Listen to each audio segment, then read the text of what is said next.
جبریل علیہ السلام نے تماچا ابو جہل کے منہ کے اوپر ایسا زور سے مارا، ابو جہل نیچے زمین پر آ کے گرا، بڑا بھائی چھاتی پر بیٹھ گیا، چھوٹے نے تلوار چلا دی۔ ابو جہل کا بیٹا اکرمہ، جس کو آج ہم کہتے ہیں حضرت اکرمہ رضی اللہ تعالی عنہ، کیونکہ آج وہ میرے رسول کا غلام اور سچا صحابی ہے۔ اس وقت ابو جہل کا بیٹا تھا، حالت کفر پر تھا، باپ کی چیخ نکلی، دوڑ پڑا باپ کی مدد کے لیے۔ ادھر چھوٹے نے بڑے سے کہا بھائی اور چلے، اکرمہ آ رہا ہے۔ دونوں بھائی دوڑے، اب دوڑتے دوڑتے بڑا جو تھا وہ صحابہ کے قریب آ گیا، ادھر صحابہ آگے اس کو بچانے کے لیے، ارے چھوٹا دوڑتا دوڑتا پیچھے رہ گیا۔ اکرمہ نے تلوار کا وار کیا گردن پر، ارے گردن پر نہ لگی، کندھے پر لگی تو بازو کٹ گیا۔ 6-7 سال کا بچہ ہے، بازو کٹ گیا۔ حضرت معاذ کہتے ہیں کہ میرے پورے بازو کے کٹ جانے کے بعد نیچے ایک چمڑی باقی رہ گئی اور یہ لڑکتا چلا جا رہا تھا، مجھے لڑنے میں دشواری پیش آ رہی تھی۔ میں نے پاؤں کے نیچے رکھ کر جھٹکا دے کر جسم سے الگ کر کے پھینک دیا۔ مجھے جسم کے اس حصے کی ضرورت نہیں جو جہاد میں رکاوٹ کا باعث بنے۔ معاذ قربان جاؤ، تو نے آنے والی نسلوں کو میسج کیا دے دیا، پیغام کیا دے دیا؟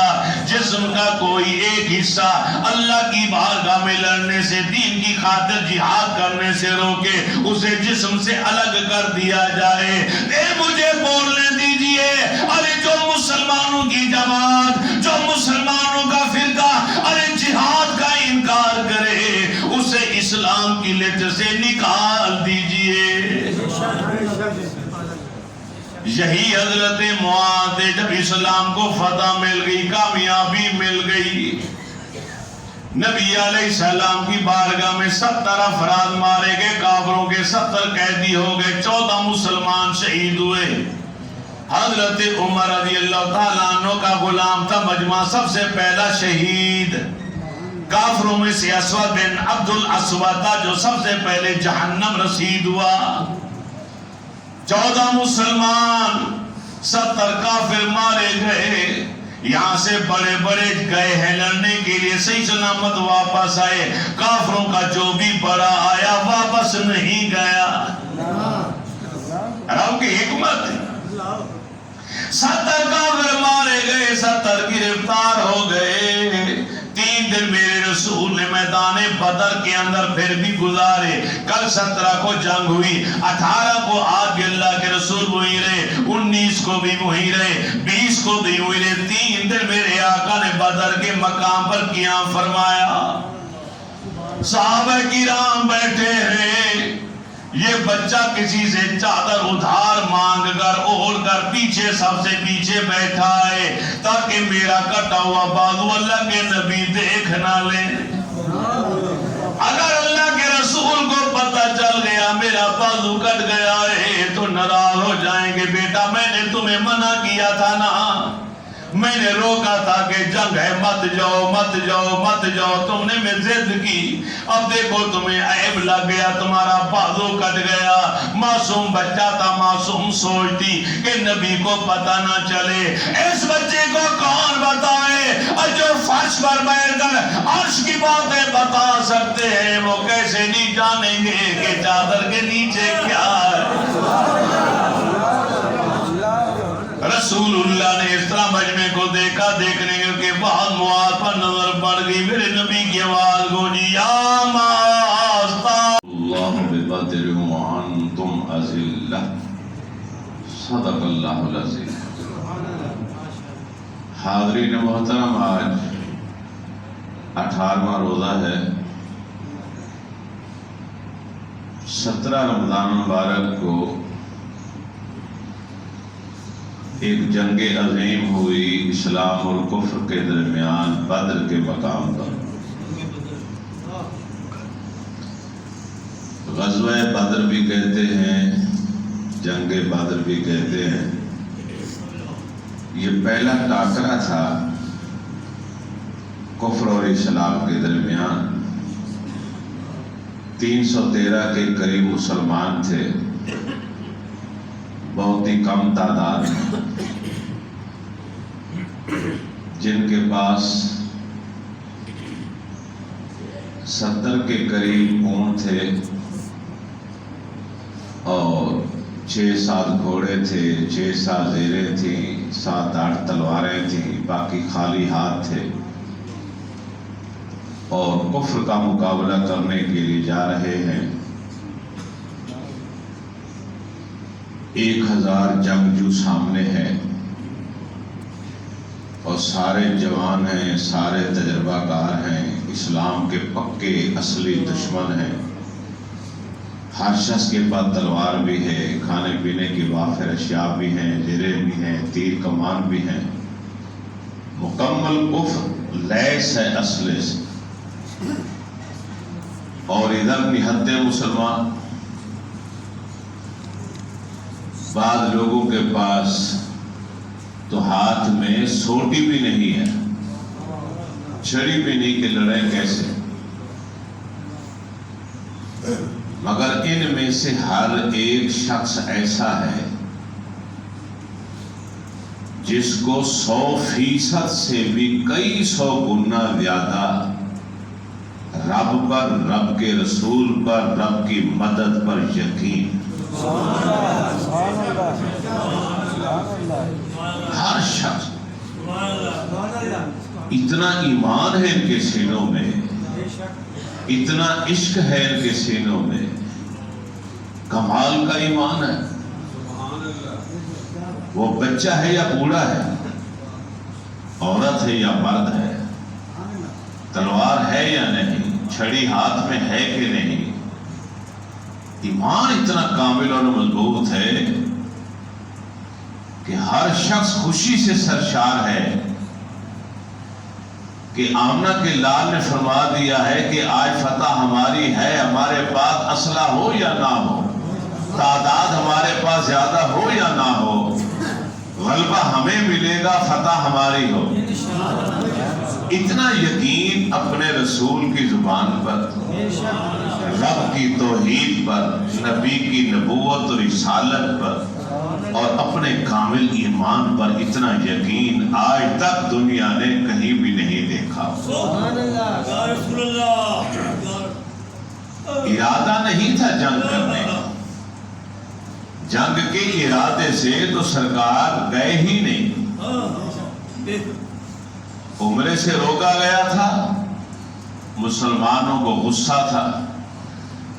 آج جاسوسوں نے آ کے اطلاع دی، ملک شام سے قافلہ ابو سفیان کی قیادت میں مکہ کی طرف آ رہا ہے اور مدینہ طیبہ کے قریب سے فلاں جگہ سے گزرے گا، اور ان کے پاس کافی مقدار میں اسلحہ بھی ہے، اور اس کے اندر جناب مال بھی ہے، دولت بھی ہے، غلہ بھی ہے، کھانے پینے کی چیزیں بھی ہیں، شکر بھی ہے، گڑ بھی ہے، سب کچھ ہے۔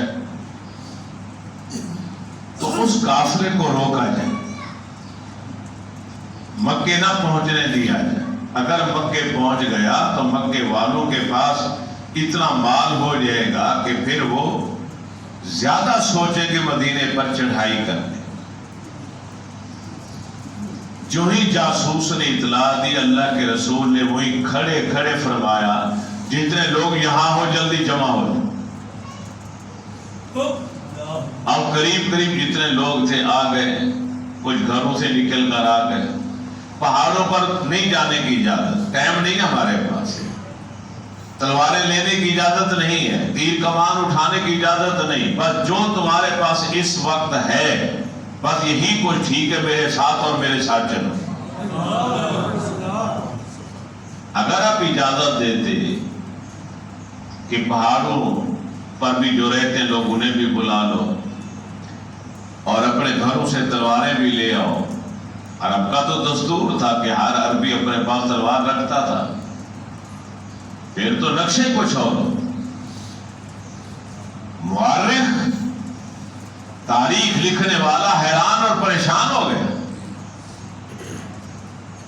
کہ ادھر عددی اکثریت ہے کہ 1000 جنگجو بہادر کھڑا ہے مسلح ہو کر، اور ادھر ظاہری طور پر تو کچھ بھی نہیں، بھئی چند زیرے، چند تلواریں ہیں، 7 یا 8 تلواریں ہیں، 2 گھوڑے، 70 کے قریب اونٹ،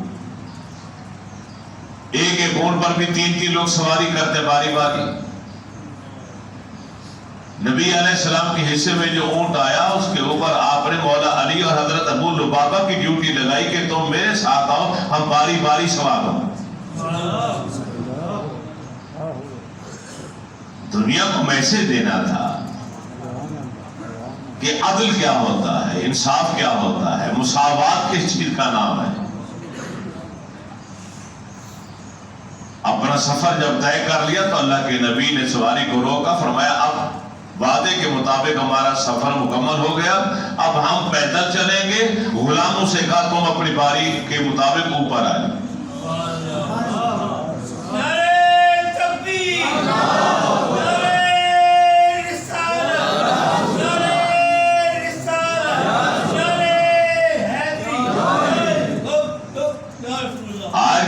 استاد ہے کہ جو اترے؟ آج کا کوئی مرشد، کوئی پیر ہے جو مرید سے کہے کہ اب تم تھک گئے ہو، تم سواری پر آ جاؤ، میں پیدل چلتا ہوں؟ ہے کوئی لیڈر؟ آمنہ کے لال نے دنیا کو دکھایا، صرف بتایا نہیں، عملی طور پر کر کے دکھایا۔ مولا علی المرتضیٰ کی چیخ نکل گئی، حضرت ابو لبابہ روتے روتے ہچکی بن گئی، یا رسول اللہ آپ بیٹھے رہیے، ہم چل سکتے ہیں۔ فرمایا ابو لبابہ تمہارے اندر طاقت مجھ سے زیادہ نہیں ہے، اللہ نے طاقت مجھے زیادہ دی ہے، تم اوپر آؤ میں نیچے آتا ہوں۔ تاریخ ڈھونڈ کر دکھائے مجھے ایسا مقتدی، ایسا پیشوا، ایسا رہنما، اگر کہیں ملتا ہے تو لا کے دکھاؤ مجھے۔ جو مقتدی، جو پیشوا اللہ نے ہم مسلمانوں کو عطا کی۔ سبحان اللہ، سبحان اللہ۔ مورخ حیران ہے کہ جن کے پاس تلواریں نہیں، تیر کمانے نہیں، کچھ بھی نہیں ہے، روزہ رکھا ہوا ہے، وہ بھی ایک کھجور کے اوپر۔ کئی ایسے تھے جن کے پاس کھجور نہیں تھی، جو ساتھی کھجور ایک کھا رہا تھا اسے کہا مجھے گٹھلی دے دو، اس نے منہ سے گٹھلی نکال کے دی، اس صحابی نے صرف اسی کو چوس لیا۔ چلے ہیں جنگ لڑنے کے لیے، کس بھروسے میں جنگ لڑنے جا رہے ہیں؟ ایمان کے بھروسے پر، ایمان کے بھروسے پر۔ آج ہم روزانہ دعائیں مانگتے ہیں، یا اللہ ابابیل بھیج، ابابیل بھیج، فلسطینیوں کی مدد فرما، ابرا کے ہاتھی مروا دیے تھے تو ان کو مار دے۔ رب کی عزت کی قسم اگر رب نے آج ابابیل بھیجے تو وہ یہودیوں کو نہیں مارے گا، مسلمانوں کو مارے گا۔ وہ تو 300 پھیرا تھے، انتہائی کم تھے، ان کے پاس کچھ نہیں تھا، بے یار و مددگار تھے، مگر ایمان پکا تھا۔ رب نے ان کی مدد کے لیے 1000، 2000، 3000، 4000، پھر آخر کار 5000 فرشتے اتار کے زمین پر ان کی مدد کے لیے۔ اور تمہاری مدد کیوں کرے اللہ تعالیٰ؟ تم تو 1.5 ارب ہو، کہاں گیا تمہارا ایمان و اسلام؟ خالی روٹی کھانے کے لیے پیدا ہوئے ہو؟ 313 تھے وہ، چند لوگ تھے نہتے، پیر پہ پتھر باندھنے والے لوگ تھے۔ بعد میں جو 70 قیدی بنے ان میں سے کسی قیدی سے جب حال پوچھا گیا، اس نے کہا کیا کہنے مسلمانوں کے گھر میں کھانے کے لیے کچھ نہیں ہوتا تھا، مگر پھر بھی ہمارے لیے کھانا لے کر آتے تھے اور خود پانی پی کر روزہ رکھ لیتے۔ قیدی کو کھلا رہے، خود بھوکے رہ رہے۔ میرے رسول نے فرد افراد کی تربیت فرمائی تھی، تیار کیا تھا، تربیت فرمائی میرے رسول نے. آج تو تربیت نام کی کوئی شے رہ نہیں گئی. بچہ پیدا ہوا نہ گھر کوئی تربیت کرنے والا ہے، نہ سکول میں کوئی تربیت کرنے والا ہے، نہ گلی محلے میں کوئی سمجھانے والا ہے، نہ مسجد کے اندر تربیت ہو رہی ہے. تو کہاں وہ اچھا مسلمان بنے گا، کہاں وہ محب وطن بنے گا؟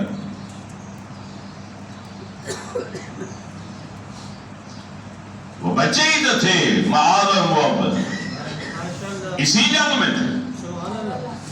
7 اور 8 سال کی عمر کے بچے. ایک بچے کی عمر بھی میرے گھر پہ 10-11 سال ہو. 7 یا 8 سال کی عمر کیا ہوتی ہے میرے بھائی؟ بچپنا ہے، کھیلنے والی عمر ہے، گلی محلے میں کودنے والے، دوڑنے بھاگنے والی عمر.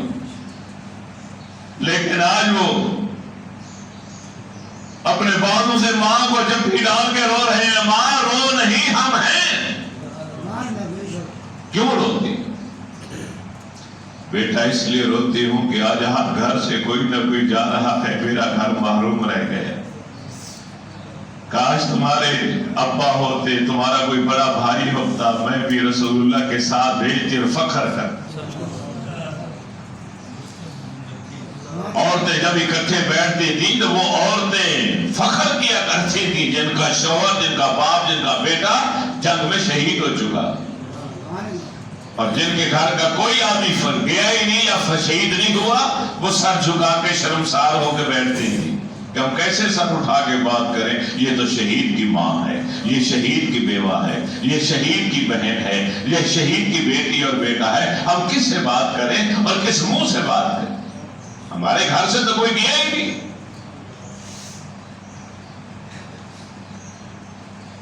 وہ عورت ہی تھی نا جو رو رہی تھی، اپنے بچے کو اپنی گود میں لے کر دودھ پلا رہی تھی. اسے سمجھ نہیں آ رہی کہ اس بچے کا باپ تو پہلے شہید ہو چکا، اب یہ دودھ پیتا بچہ گھر میں چھوڑ گیا ہے. لیکن بیٹی سوچ رہی ہے اب میں بھیجوں تو کس کو بھیجوں؟ آج ہم کہتے ہیں کہ مرنے دو مسلمانوں کو کشمیر میں بھی، فلسطین میں. ہمارا کیا، ہم تو صحیح سلامت ہے. جب تمہارے اوپر عذاب آئے گا تو دنیا ہنسے گی، تمہارا انتظار کرے گی تمہارے رونے کا. یہی سوشل میڈیا ہوگا، وہ تمہاری فلمیں بھی دکھائے گا کہ تمہارے بچے بھی کٹ کٹ کے مر رہے ہیں اور دشمن مار رہا ہے اور دنیا خاموش ہے، جیسے آج حالت خاموش ہے. نہ رہا گیا اس سے. آخر اس خاتون نے اپنے بچے کو سینے سے چمٹایا، روتی ہوئی دوڑ لگائی، سیدھی آئی مسجد نبوی شریف کے اندر جہاں سرکار بیٹھے ہیں، اور آتی بچہ نبی علیہ السلام کی گود میں ڈال کے کہتی ہے یا رسول اللہ اسے قبول فرما دیجیے گیا، اسے جہاد کے لیے قبول فرما. صحابہ رو رہے ہیں اس کا جذبہ جہاد دیکھ کر، اس کی باتیں سن کر. دودھ پینے والا، چھاتی سے رکھ کے دودھ پینے والا بچہ یہ کیا جانے جنگ کیا ہوتی ہے، جہاد کیا ہوتا ہے، دشمن کیا ہوتا ہے. جو چل نہیں سکتا اپنے پاؤں پر وہ کیا لڑے گا. رحمت للعالمین نے فرمایا یہ تو معصوم بچہ ہے، دودھ پینے والا، اس کو میں کیسے قبول کروں، کہاں لے کے جاؤں، کیسے؟ آقا گھر میں کوئی اور ہے ہی نہیں، اس کا باپ تو پہلے شہید ہو چکا، اسے جوان ہونے دو. آقا میں اس کی جوانی کا انتظار نہیں کر سکتی، خبر میں زندہ رہوں کہ نہ رہوں. جانتی ہوں یہ چل نہیں سکتا، یہ لڑ نہیں سکتا. ایسا کیجیے آپ کے جس مسلمان مجاہد کے پاس دشمن سے بچنے کے لیے ڈھال نہ ہو، اس کے حوالے میرا بچہ کر دیجیے، اور اسے میری طرف سے اجازت ہے کہ جب دشمن اس پر تلوار مارے یا تیر پھینکے تو اپنی جان بچانے کے لیے میرے بچے کو آگے کر دیا. صحابہ کی چیخیں نکل گئی، دانے مار مار کے روتے میرے بھائی کہاں گئے یہ لوگ، ایسا جذبہ کہاں چلا گیا، ایسی مائیں کہاں چلی گئی، ایسی بہو بیٹیاں کہاں چلی گئی. حضرت حمزہ شہید ہو گئے، بہن آئی دیکھنے کے لیے، میت کو دیکھنے کے لیے، حضرت صفیہ نبی علیہ السلام کی پھوپھی جان. آپ نے صحابہ سے فرمایا روکو میری پھوپھی کو مت آنے دو، اور آزاد اس کا کلیجہ پھٹ جائے گا، یہ اپنے ویر اپنے بھائی کے جسم کی حالت نہیں دیکھ پائے گی، کیونکہ دشمنوں میرے چچا کو صرف شہید نہیں کیا، آنکھیں بھی نکال دی، ہونٹ بھی کاٹ دیے، دانت توڑ دیے، زبان کاٹ دی، چھاتی کو چھلنی کر کے کلیجہ نکال کے کھایا چبایا، جسم کے ٹکڑے ٹکڑے کر ڈالے ہیں. یہ اور آزاد ہے کمزور دل والی، اپنے بھائی کی حالت نہیں دیکھ پائے گی. جب صحابہ جا کے روکتے ہیں تو صحابہ کو دھکا دے کے وہ کہتے ہیں ارے پیچھے ہٹ جاؤ، تم سمجھتے میں رونے کے لیے آئی ہوں؟ نہیں، میرا ویر اسلام کے نام پر قربان ہوا ہے، میں تو اسے مبارکباد دینے کے لیے.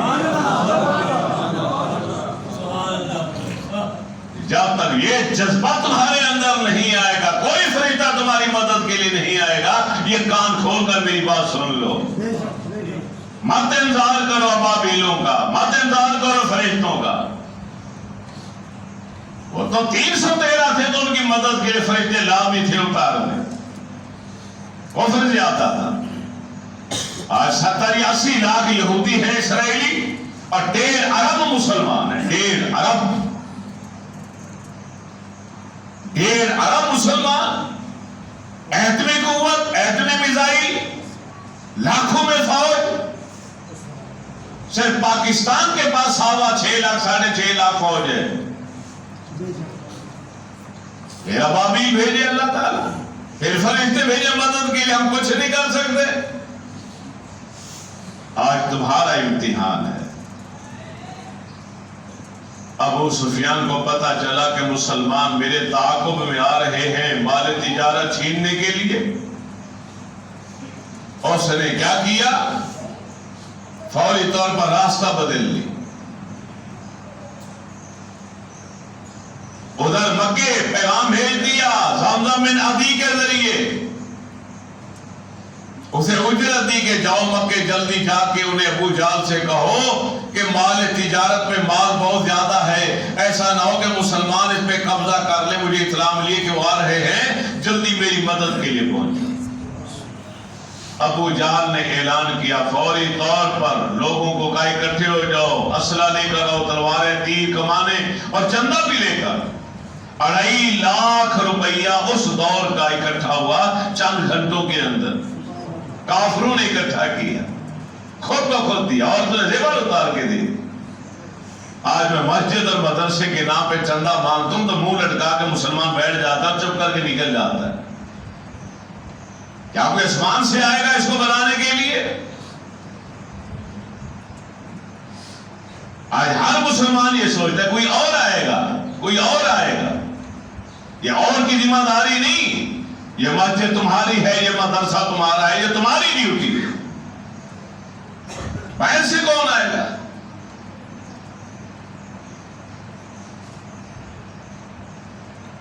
حضرت عبد المطلب کی بیٹی تھی عاتقہ، حضرت عباس کی بہن، اس نے خواب دیکھا. اس نے خواب دیکھا کہ ایک سوار آیا، کھلے میدان میں آواز لگاتا ہے اے مکہ کے کافروں، اے مقتولین، جلدی آؤ میرے پاس، یہاں یہ تمہاری قتل گاہ ہے، یہاں تم نے مرنا ہے، آؤ میرے پاس. سارے مکہ والے جمع ہو گئے. وہ خواب دیکھ رہے نبی علیہ السلام کے چچا حضرت عباس کی بہن عاتقہ.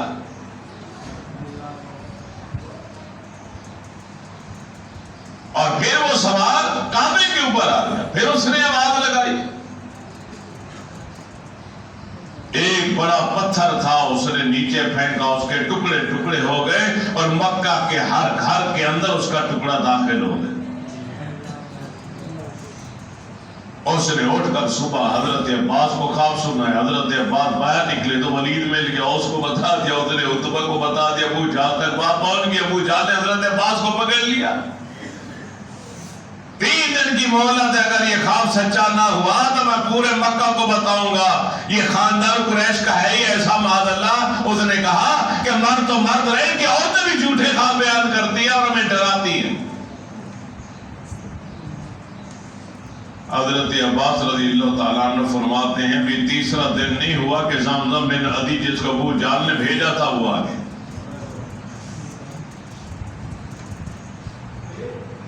وہ آیا، اس نے اپنا گریبان چاک کیا، اپنی سواری کے ناک کان اور دم کاٹ کے آیا. یہ علامت ہوتی تھی ظاہر کرنے کے لیے کہ اب ہماری خیر نہیں، اب نہیں ہم بچنے والے. جب اس نے چیخ چیخ کے رو رو کے ابو سفیان کا حال سنایا، پورے مکہ میں زلزلہ آ گیا، کوہرام مچ گیا. حضرت عباس آئے حرم پاک کے اندر، دیکھا تو ابو جہل پاگلوں کی طرح دوڑتا پھر رہا ہے. کیا ہوا؟ زمزم بن عدی آیا ہے، اس نے یہ خبر دی اور میں ہاتھ بول آج کا نخاب سائے دیکھا تھا نا، اب تمہاری خیر نہیں. المختصر 1000 آدمی کا قافلہ لے کے مسلح، ناچ گانے والی عورتیں بھی ساتھ لی، ڈانس کرنے والی بھی ساتھ لی، جشن مناتے جائیں گے. قافلے کی حفاظت کے لیے مشرکین مکہ یہاں سے نکلے، ادھر مدینہ طیبہ سے آمنہ کے لال 313 نہتے مسلمانوں کو لے کر نکلے.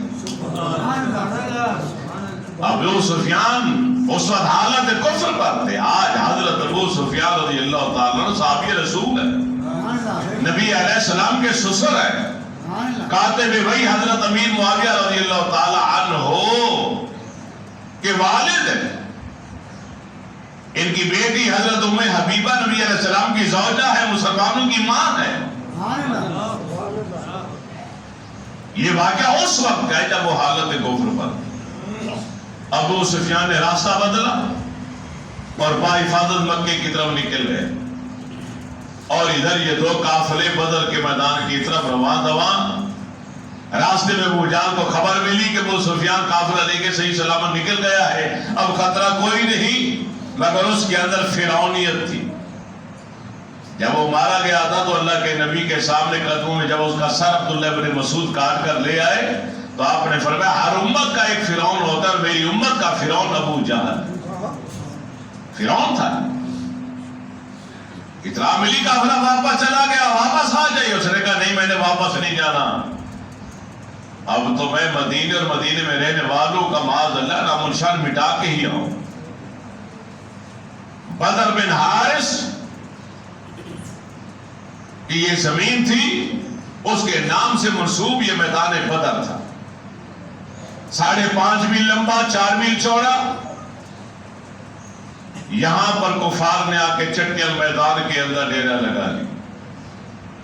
مسلمان یہاں پر پہنچے تو ریتلا علاقہ ان کے حصے میں آیا. نبی علیہ السلام نے رات کو دعا مانگی، اللہ نے بارش برسا. میدان بدر حافظ جالندری شاعر اسلام، اللہ تعالیٰ اس کی قبر پر کروڑوں رحمتیں نازل فرمائے. یہ اب تک پہلا اور آخری شاعر ہے اسلام کا جس نے میرے تمہارے رسول کی پوری سیرت کو منظوم نظم کی شکل میں لکھ کر دیکھا. کسی شاعر نے میرے رسول کی پوری سیرت منظوم نہیں لکھی، کس نے لکھی؟ آپ فرماتے ہیں میدان بدر میں جب اللہ کے نبی آئے وہاں تو کوئی درخت نہیں تھا، سایہ نہیں تھا. آج بھی کھجور کے چھوٹے چھوٹے درخت ہیں، وہ بھی چلے چلے نظر آتے ہیں، کوئی پھل نہیں. تو میدان بدر اللہ تعالیٰ کی بارگاہ میں خود دعا کرتا. خبر کیا تھی الہی ایک دن ایسا بھی آئے گا، خبر کیا تھی الہی ایک دن ایسا بھی آئے گا کہ تیرا ساقی کوثر یہاں تشریف لائے گا. تیرے محبوب کے پیارے قدم اس خاک پر آئے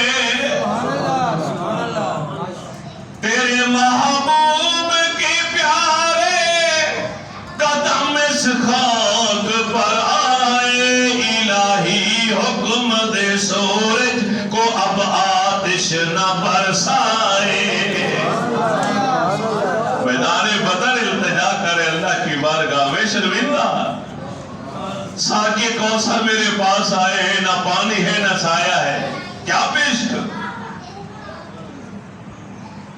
اگر اب میری دامن سے ہوائے گرم آئے گی،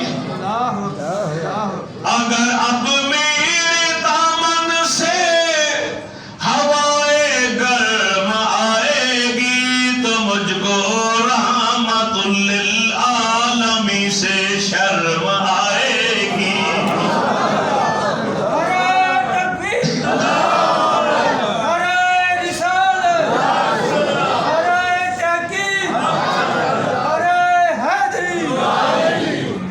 اگر اب میرے دامن سے ہوائے گرم آئے گی تو مجھ کو رحمت للعالمین سے شرم آئے گی۔ اور آخر میں بدر کیا کہتا ہے؟ برائے چند ساتھ ابر بارہ بھیج دے یا رب، یا اللہ بادل بھیج بھی برسا دے، تھوڑی دیر کے لیے برسا دے۔ مسلمانوں کے بعد جو ریتلی زمین ہے یہ پختہ ہو جائے، چلنا پھرنا آسان ہو جائے۔ ابو جہل اینڈ کمپنی کے بعد جو میدان ہے اس میں پھسلا نہ ہو جائے، کیچڑ پیدا ہو جائے تاکہ وہ گرتا پھرے ہر جگہ۔ برائے چند ساتھ ابر بارہ بھیج دے یا رب، بہاراں بھیج دے یا رب، بہاراں بھیج دے یا رب۔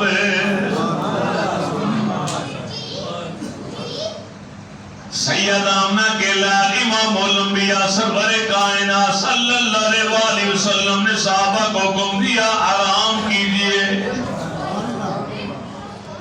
صحابہ آرام کر رہے ہیں مگر میرے تمہارے کریم آقا ساری رات مصلی بچھا کر اللہ کی بارگاہ میں رو رو کر دعائیں مانگنے میں لگ گئے۔ میرے نبی کی نبوت والی آنکھوں میں آنسو نہیں رک رہا۔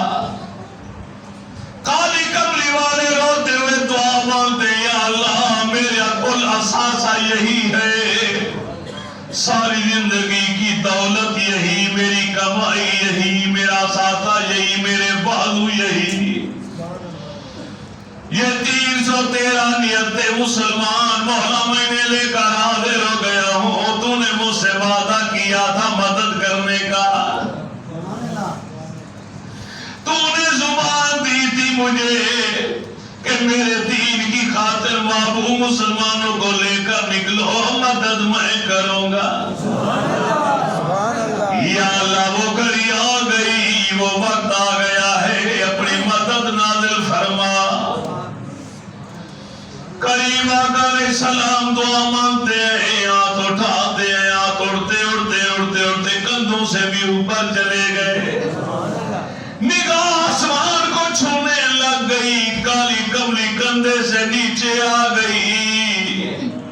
میرے رسول روتے روتے پھر سجدے کی حالت میں چلے گئے۔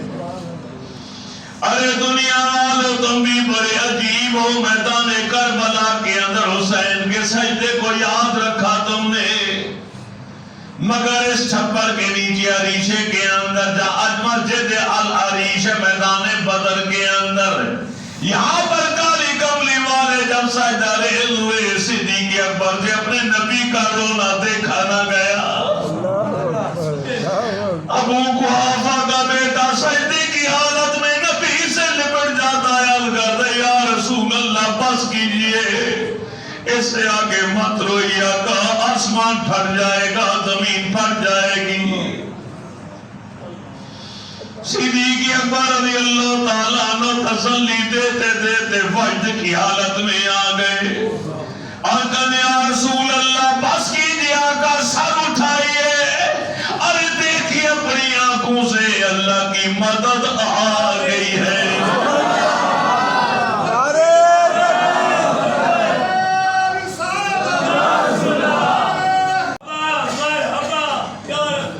میرے ماں بابا پر قربان جائیں آقا، دیکھو اللہ کی مدد آ چکی ہے۔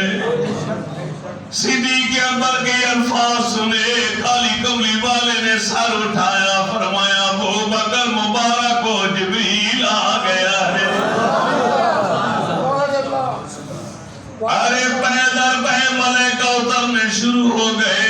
ایک کافر ایک مسلمان سے پوچھا بعد میں جب کلمہ پڑھ کے مسلمان ہو گیا، کہنے لگا اے علی المرتضی حضرت اتنا تو بتا، جب تم لوگ آئے تھے پیٹ پر پتھر باندھے ہوئے جمعے کا دن روزے کی حالت میں، تم لوگوں سے تو چلا بھی نہیں جاتا تھا، ہم جب بھی تمہیں مارنے کے لیے تم لوگوں کے قریب آتے تھے، کوئی سفید دستار والا، سفید لباس والا، نورانی چہرے والا تمہارے پاس پہنچنے سے پہلے ہماری گردنیں اڑا کے رکھ دیتا تھا۔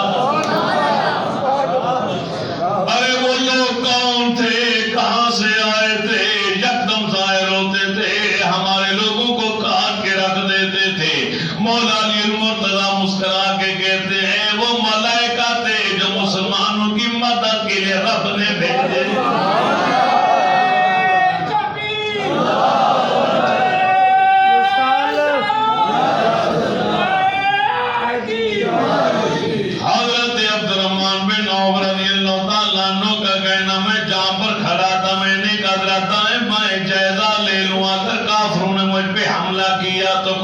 مسلمان قریب ہے جس کو آواز دے کے مدد کے لیے پکاروں گا؟ میں نے دائیں جانب دیکھا تو 8 سال کا بچہ ہے، بائیں جانب دیکھا تو 6 سال کا بچہ۔ دل کی دھڑکنیں تیز ہو گئی، کوئی جوان مرد میرے قریب نہیں، اگر دشمن آ گیا تو یہ بچے میری کیا حفاظت کر پائیں گے؟ یہ سوچ میرے ذہن میں پیدا ہوئی۔ دونوں بچے بیک زبان کر بولے چچا جان ذرا بتائیے، ہمارے رہنمائی فرمائیے، اسلام کا سب سے بڑا دشمن ابو جہل کون ہے اور کہاں پر ہے؟ واہ میرے مالک تیری شان بھی نرالی ہے، جب تو کام لینے پر آ جائے تو لنگڑے مچھر سے بھی کام لے لیتا ہے، کام لینے پر آ جائے تو مکڑی سے جالا بنوا دیتا ہے، کبوتری سے انڈے دلوا دیتا ہے، اب آپیلوں سے ابرا کے ہاتھی مروا دیتا ہے۔ آج اسلام کے سب سے بڑے دشمن کو ختم کرنے کے لیے رب نے اپنے ننھے منے مجاہد کو تیار کر کے بھیجے۔ چچا جان بتائیے اسلام کا سب سے بڑا دشمن کون ہے؟ فرماتے میں نے بچوں کو دیکھا، تعجب آیا، پھر میں نے ابو جہل کو دیکھا، حفاظتی دستے کے درمیان میں سوار کھڑا ہے، میں نے انگلی کا اشارہ کیا، اے میرے بھتیجو وہ دیکھو جو سواری پر کھڑے ہو کر ارے رہنمائی کر رہے، مشورے دے رہے، آرڈر دے رہا ہے، ارے وہی ابو جہل ہے۔ ارے بیٹا میری بات سن رہے ہو نا؟ لیکن دونوں طرف سے جواب نہ آیا۔ میں نے انگلی کا اشارہ کیا، میں نے دائیں جانب دیکھا تو معاذ نہیں تھے، بائیں جانب دیکھا تو معوذ نہیں تھے۔ میرے انگلی کے اشارے پر یوں نکلے جیسے بندوق سے گولی نکلتی ہے، اپنی منزل پر پہنچے۔ کافروں کے وہم و گمان میں بھی نہیں تھا، وہ سمجھتے تھے یہ چھوٹے بچے ویسے کھیل کود کے لیے ساتھ آ گئے ہوں گے، کسی کی توجہ نہ گئی کہ یہ بھی مجاہد ہے، ان کے سینوں میں بھی دھڑکنے والا دل ایمان سے بھرا ہوا ہے، یہ بھی رسول اللہ کے غازی ہیں، نبی کی صحبت یافتہ ہیں، نبی کے مجاہد ہیں۔ انہوں نے سوچ بھی نہیں رکھا تھا، لوگوں کی ٹانگوں سے درمیان سے گزرتے گزرتے وہ جال کی سواری کے پاس آ گئے، نہ معاذ کا ہاتھ پہنچتا ہے نہ معوذ کا۔ یہی وہ بچے تھے جن کو میرے نبی نے شامل کرنے سے پہلے انکار فرما دیا تھا، فرمایا بیٹا تم اپنے گھر جاؤ، جا کے آرام کرو، کیونکہ یہ جنگیں لڑائی انسانوں کو گاجر مولی کی طرح کاٹ کے رکھ دیا جائے گا، تم کیا جانو جنگ کیا ہوتی ہے۔ بڑا بھائی ایڑی اٹھا کر کھڑا ہے، چھوٹا اپنے پنجوں کی انگلیوں کے اوپر گردن اکڑا کر کھڑا ہے کہ ہم چھوٹی نظر نہ آئے بلکہ بڑے دکھائی دے. میرے رسول نے حضرت زید بن ثابت کو واپس بھیج دیا, اسید بن حضیر کو واپس بھیج دیا, عبداللہ بن عمر کو واپس بھیج دیا کہ تم چھوٹے ہو. کئی صحابہ کے بچے تھے جن کو واپس کر دیا گیا, مگر یہ افرا خاتون کے بیٹے 7 بیٹے اس کے شامل ہوئے, 3 اس غزوہ میں شہید بھی ہوئے. ان میں سے یہ 2 بچے تھے, ایک کو اللہ تعالیٰ نے یہ زبان دیوار کرنے لگا, یا رسول اللہ گھر میں بڑا میں ہوں, قبول فرما لیجئے. ماں نے بڑی دعائیں دے کر بھیجا ہے. اللہ کے رسول نے اس کی باتیں سنی, شوق جہاد دیکھا تو قبول فرما لیا. آگے بڑھے تو اس کا چھوٹا بھائی پنجے کے بل کھڑا, ارے بیٹا تو بہت چھوٹا ہے, تو جنگ کا مطلب ہی نہیں جانتا, واپس چلا جا. وہ بڑا چلاک اور زیرک اور ہوشیار تھا, کہنے لگا یا رسول اللہ آپ نے میرے بڑے بھائی کو اجازت دے دی, مجھے کیوں انکار کرتے ہیں, جبکہ دوڑ میں, طاقت میں, زور آزمائی میں زیادہ ہوں, وہ کم ہے. طاقت میرے پاس زیادہ, دوڑ لگاؤں تو میں آگے نکل جاؤں, کشتی کروں تو آگے رکھ دوں, یقین نہیں آتا تمہاری کشتی کرا کے دیکھ لیجیے. صحابہ کرام کہتے ہیں یا رسول اللہ یہ کیسے مجاہد ہے, چلو ایسا کرتے ہیں. آمنہ گلال فرماتے ہیں آؤ بیٹا پھر ہم ہلکا بنا کے کھڑے ہوتے, تم ہمارے سامنے کشتی کر کے دکھاؤ, اگر تم نے بڑے بھائی کو گرا دیا تو تمہیں قبول کر لیا جائے گا. دونوں بھائی کشتی کر رہے ہیں. اب یہ دونوں بھائی کا لڑنا, آپس میں کشتی کرنا اقتدار حاصل کرنے کے لیے نہیں تھا, دنیاوی معلومات کے اصول کے لیے نہیں تھا, کوئی عہدہ کوئی منصب حاصل کرنے کی آرزو نہ تھی, بلکہ یہ ننھے منھے مجاہد آپس میں لڑ رہے تھے تو ایک ہی مقصد تھا کہ اسلام کے نام پر گردن کٹا کے جائیں گے. رسول اللہ کے دین کو بچانے کا عزم لے کر آئے تھے. لڑتے لڑتے چھوٹے چلاک نے بڑے بھائی کے کان میں جملہ بولا, ارے بڑے بھائی سنو, جس نبی کا کلمہ تم نے پڑھا میں نے بھی اسی کا پڑھا. ان کا فرمانے کہ بڑا بھائی باپ کی جگہ پر ہوتا ہے, میں بے ادبی گستاخی کر کے تمہیں گرا نہیں سکتا. ارے تم تو جانتے ہو میں نے تو ہیلا بنایا تھا, میں نے تو عذر پیش کیا تھا. ارے بھائی خود بخود لڑتے لڑتے نیچے گر جائیے تاکہ میں تمہارے سینے پر بیٹھ جاؤں اور مجھے بھی منظور کر لیا جائے. بڑا بھائی بھی میرے رسول کی صحبت یافتہ تھا, تربیت پائی تھی آمنہ کے لال کی, جان گیا کہ میرے گرنے سے چھوٹا اونچا ہوتا ہے تو سبحان اللہ میرا کیا جائے گا. لڑتے لڑتے بڑا بھائی خود بخود نیچے گر گیا تھا, چھوٹا چھاتی پر بیٹھ گیا. صحابہ نے نعرے تکبیر بلند کیا, میرے نبی نے دونوں کو قبول کر لیا. آج وہی بچے دو لوگوں کی ٹانگوں سے گھومتے گھومتے ابو جہل کی سواری کے پاس آ گئے, مگر اس کی ٹانگ کو پکڑ کے نیچے کیسے گرائیں, نہ ہاتھ معاذ کا پہنچتا ہے نہ محفظ کا پہنچتا ہے. چھوٹا بھائی بڑے کے کان میں کہتا ہے بھائی جان ہم دونوں مجبور ہیں, ایسا کیجیے آپ نیچے بیٹھ جائیے, میں آپ کے کندھوں پر چڑھ جاتا ہوں, مجھے اوپر اٹھائیے. اللہ کا نام لے کر دشمن اسلام کی ٹانگ پکڑ کر, ارے اللہ کا نام لے کر میں زور سے کھینچوں گا, اس کو نیچے گراؤں گا, تم چھاتی پر بیٹھ جانا, گلا میں ہی کاٹوں گا. کیسا عشق ہے صحابہ کرام کے بچوں کے سینوں کے اندر. چنانچہ بڑا بھائی نیچے بیٹھا, چھوٹا اس کے کندھوں پر بیٹھا, وہ جال کی ٹانگوں پکڑا. وہ بڑے طاقت والا, جسم والا, جسیم, کبھی طاقت والا, اب وہ کیسے گرایا جائے.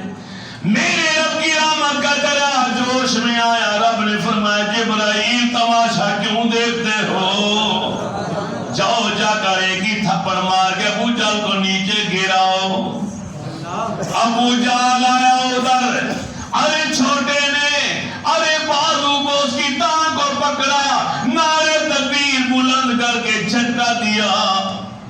جبریل علیہ السلام نے تماچا ابو جہل کے منہ کے اوپر ایسا زور سے مارا، ابو جہل نیچے زمین پر آ کے گرا، بڑا بھائی چھاتی پر بیٹھ گیا، چھوٹے نے تلوار چلا دی۔ ابو جہل کا بیٹا اکرمہ، جس کو آج ہم کہتے ہیں حضرت اکرمہ رضی اللہ تعالی عنہ، کیونکہ آج وہ میرے رسول کا غلام اور سچا صحابی ہے۔ اس وقت ابو جہل کا بیٹا تھا، حالت کفر پر تھا، باپ کی چیخ نکلی، دوڑ پڑا باپ کی مدد کے لیے۔ ادھر چھوٹے نے بڑے سے کہا بھائی اور چلے، اکرمہ آ رہا ہے۔ دونوں بھائی دوڑے، اب دوڑتے دوڑتے بڑا جو تھا وہ صحابہ کے قریب آ گیا، ادھر صحابہ آگے اس کو بچانے کے لیے، ارے چھوٹا دوڑتا دوڑتا پیچھے رہ گیا۔ اکرمہ نے تلوار کا وار کیا گردن پر، ارے گردن پر نہ لگی، کندھے پر لگی تو بازو کٹ گیا۔ 6-7 سال کا بچہ ہے، بازو کٹ گیا۔ حضرت معاذ کہتے ہیں کہ میرے پورے بازو کے کٹ جانے کے بعد نیچے ایک چمڑی باقی رہ گئی اور یہ لڑکتا چلا جا رہا تھا، مجھے لڑنے میں دشواری پیش آ رہی تھی۔ میں نے پاؤں کے نیچے رکھ کر جھٹکا دے کر جسم سے الگ کر کے پھینک دیا۔ مجھے جسم کے اس حصے کی ضرورت نہیں جو جہاد میں رکاوٹ کا باعث بنے۔ قربان جاؤں، تو نے آنے والی نسلوں کو میسج کیا دے دیا، پیغام کیا دے دیا؟ جسم کا کوئی ایک حصہ اللہ کی بارگاہ میں لڑنے سے، دین کی خاطر جہاد کرنے سے روکے، اسے جسم سے الگ کر دیا جائے۔ مجھے بولنے دیجئے، ارے جو مسلمانوں کی جماعت، جو مسلمانوں کا فرقہ ارے جہاد کا انکار کرے، اسے اسلام کی لسٹ سے نکال دیجئے۔ یہی حضرت معاذ جب اسلام کو فتح مل گئی، کامیابی مل گئی، نبی علیہ السلام کی بارگاہ میں 70 افراد مارے گئے، کافروں کے 70 قیدی ہو گئے، 14 مسلمان شہید ہوئے۔ حضرت عمر رضی اللہ تعالیٰ عنہ کا غلام تھا مجمع سب سے پہلا شہید۔ کافروں میں سے اسود بن عبد الاسود تھا جو سب سے پہلے جہنم رسید ہوا۔ 14 مسلمان، 70 کافر مارے گئے۔ یہاں سے بڑے بڑے گئے ہیں لڑنے کے لیے، صحیح سلامت واپس آئے۔ کافروں کا جو بھی بڑا آیا واپس نہیں گیا۔ رب کی حکمت ہے۔ 70 کافر مارے گئے، 70 گرفتار ہو گئے۔ 3 دن میرے رسول نے میدان بدر کے اندر پھر بھی گزارے۔ کل 17 کو جنگ ہوئی، 18 کو آج اللہ کے رسول وہیں رہے، 19 کو بھی وہیں رہے، 20 کو بھی وہیں رہے۔ 3 دن میرے آقا نے بدر کے مقام پر قیام فرمایا۔ صحابہ کرام بیٹھے ہیں، یہ بچہ کسی سے چادر ادھار مانگ کر اوڑھ کر پیچھے سب سے پیچھے بیٹھا ہے تاکہ میرا کٹا ہوا بازو اللہ کے نبی دیکھ نہ لے۔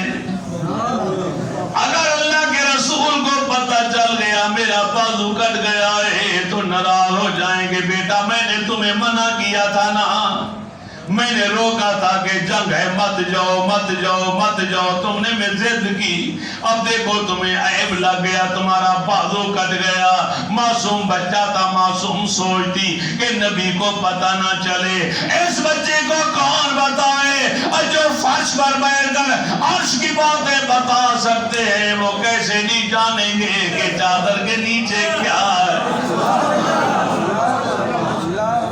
رسول اللہ نے اس طرح مجمع کو دیکھا، دیکھنے کے بعد معاذ پر نظر پڑ گئی، میرے نبی کی آواز گونجی، یا معاذ طال الیہ، اے معاذ ہمارے قریب تو ہمارے پاس تو آ۔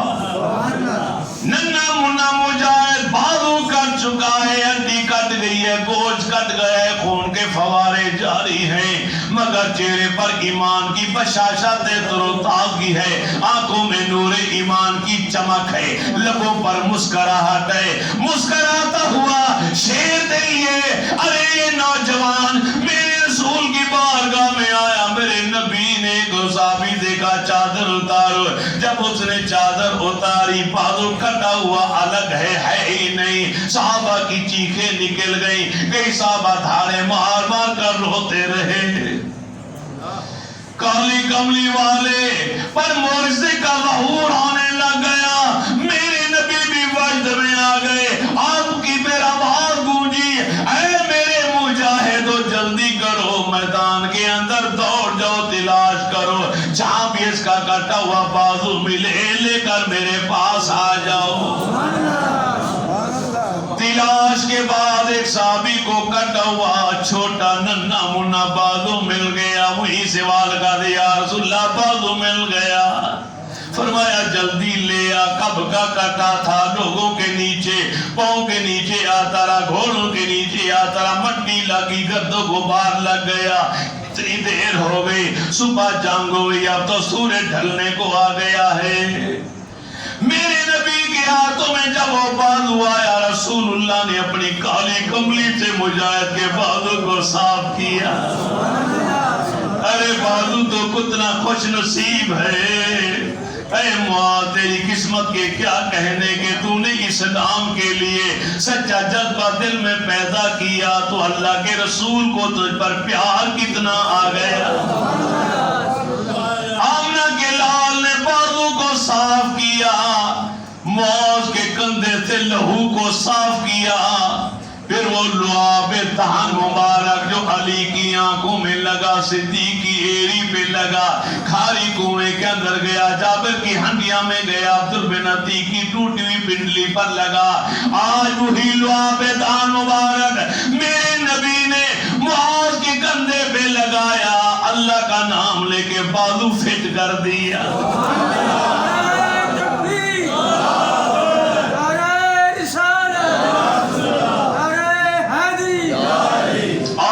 سرجن حیران ہے, ڈاکٹر حیران ہے, طبیب حیران ہے, حکیم حیران ہے کہ پلک جھپکنے سے پہلے کٹا ہوا بازو جڑ گیا. آپریشن مکمل اور کامیاب آپریشن, بازو حرکت بھی کر رہا ہے.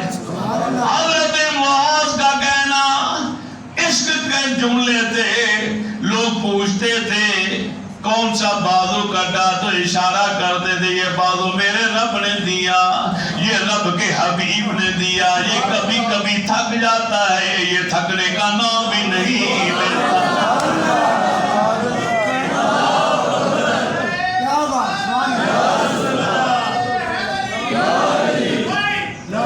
لبیک یا رسول اللہ, لبیک, دونوں ہاتھ اٹھا کے گئے.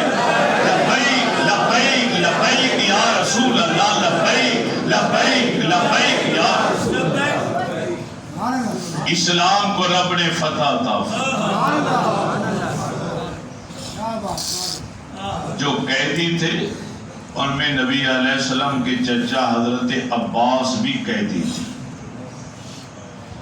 کیا کیا جائے ان قیدیوں کے ساتھ؟ آخری جملے ہیں, ٹائم ہو گیا ہے, مگر ماہ رمضان کا جمعۃ المبارک ہوتا ہے تو ہماری عادت ہے سستی والی, تو 2-4 منٹ اس لیے میں زیادہ لے رہا ہوں تاکہ کوئی پھر بھی گھر بیٹھے سستی کا ہمارا آ جائے, تاکہ جمعہ پڑھ لے. قسمت سے ملتا ہے یہ ماہ رمضان اور ماہ رمضان کا جمعہ. جمعے والے دن تو ہمیں چستی سے کام لینا چاہیے. میرے نمازی ناراض ہوتے ہیں کہ فرید صاحب جملے بڑے سخت بولتے ہیں. آج کیا کروں, میں اپنی زبان سیکھ لوں, دکھ ہوتا ہے مجھے. مولا علی فرماتے ہیں اگر رب نے ہمیں بخشنا نہ ہوتا تو میں رمضان ہی نہ دیتا, قل واللہ احد والی سورت ہی نہ دیتا. مولا علی شیر خدا فرماتے ہیں کہ سورت اخلاص قل واللہ احد والی سورت اور ماہ رمضان رب نے صرف اس لیے دیا ہے کیونکہ وہ اس امت کو بخشنا چاہتا. آپ قرآن پورا کسی کو یاد ہے, بڑی بھی صورتیں کسی کو یاد ہے, لیکن بچے کو قل واللہ یاد ہے. بڑے بڑے نمازی بھی اکثر اپنی رکعتوں میں قل واللہ پڑھ رہے ہیں کیونکہ اس میں رب کی خالص توحید ہے. میرے رب کا شجرہ ہے, میرے رب کا بیان ہے, رب کی وحدانیت کا بیان ہے. یہ اتنی پیاری ہے رب کو کہ رب نے اس امت کو دی.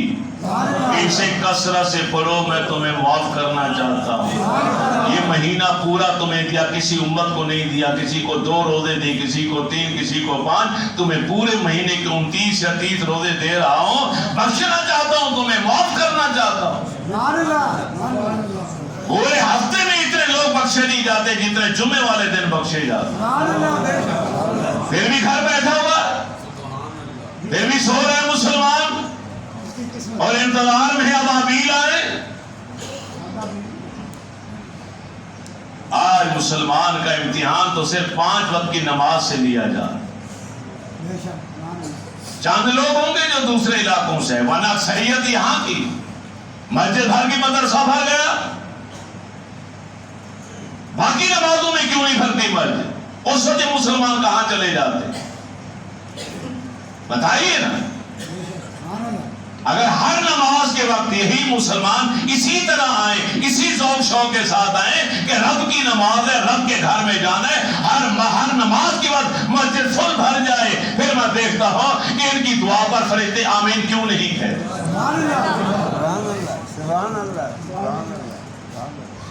یہاں پہ تراویح کی نماز ہو جائے 2 صفیں بڑی مشکل بنتی ہیں آج کل، پہلے دن وہاں تک تھے لوگ، پھر گھڑتے یہاں تک آئے،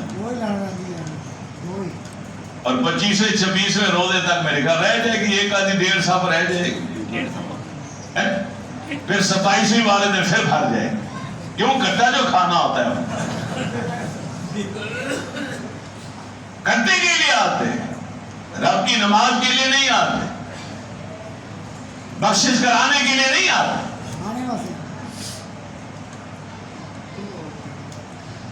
اللہ کیا کیا جائے ان قیدیوں کے ساتھ؟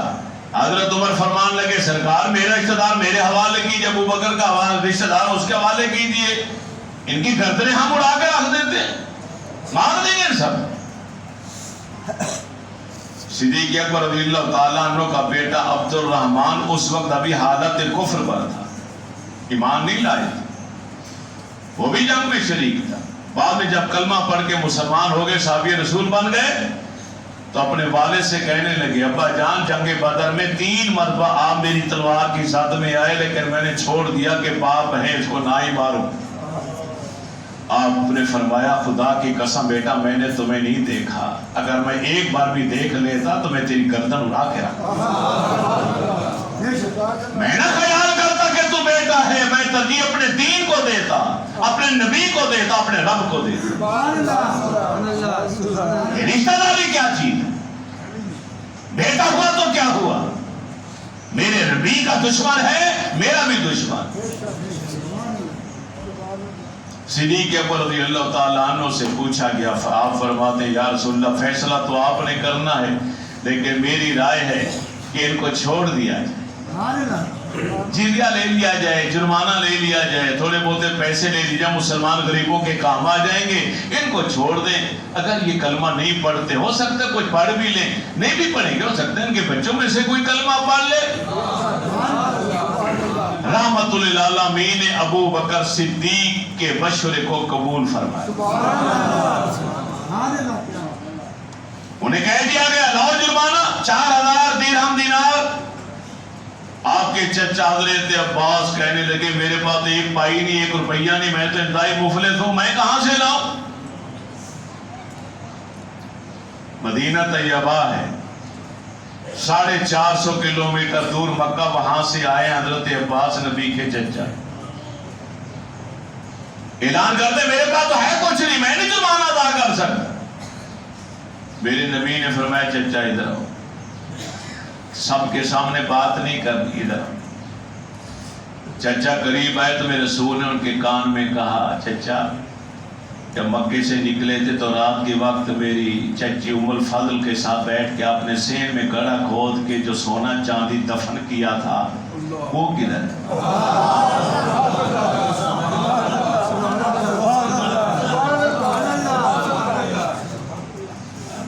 آج مولوی ممبر پر بیٹھ کہتا ہے نبی کو دیوار کے پیچھے کی خبر نہیں۔ اوہ اللہ تیری اصلاح فرمائے، تجھے اچھا دین دے، کیا تو نے یہ حدیثیں بہتر نہیں پڑھی؟ کیوں چھپاتا ہے عوام سے یہ باتیں کہ تاکہ نبی کی شان ظاہر نہ ہو؟ مرنے کے بعد تو نبی کے سامنے کون سا چہرہ لے کر جائے گا؟ یا رسول اللہ تیرے منبر پر بیٹھا رہا اور تیری عظمت و شان والی حدیث آتی تھی، میں چھپا لیتا تھا، عوام کو بتاتا ہی نہیں تھا۔ ایسا زمانہ آج کوئی نبی کے علم غیب کو مانے اسے کافر اور مشرک کہا جاتا، جبکہ پہلے زمانے میں کیا تھا کہ علم غیب کو دلیل بنا کر لوگ کلمہ پڑھ کر مسلمان ہو جائے گا۔ حضرت عباس کے پیروں کے نیچے سے زمین نکل گئی، اندر انقلاب برپا ہو گیا۔ سونا میں چھپا کے آیا تھا، میری بیوی تھی، میں تھا، میرا گھر تھا، میری چار دیوار کی، رات کا وقت اندھیرا تھا، گھر کے آنگن میں میری بیوی کے علاوہ تو کوئی تھا ہی نہیں۔ مکے میں یہ کام ہم نے رات کے وقت کیا، مدینے والے کو کس نے بتا دیا؟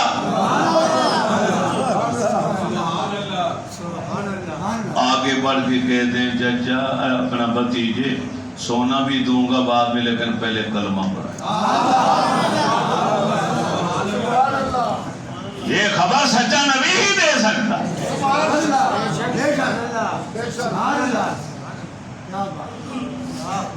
اللہ نے مسلمانوں کو فتح دی، کامیابی دی، اس دن سے لے کے آج تک اسلام کا بول بالا ہے۔ میری دعا ہے اللہ تعالیٰ میری آپ کی حاضری قبول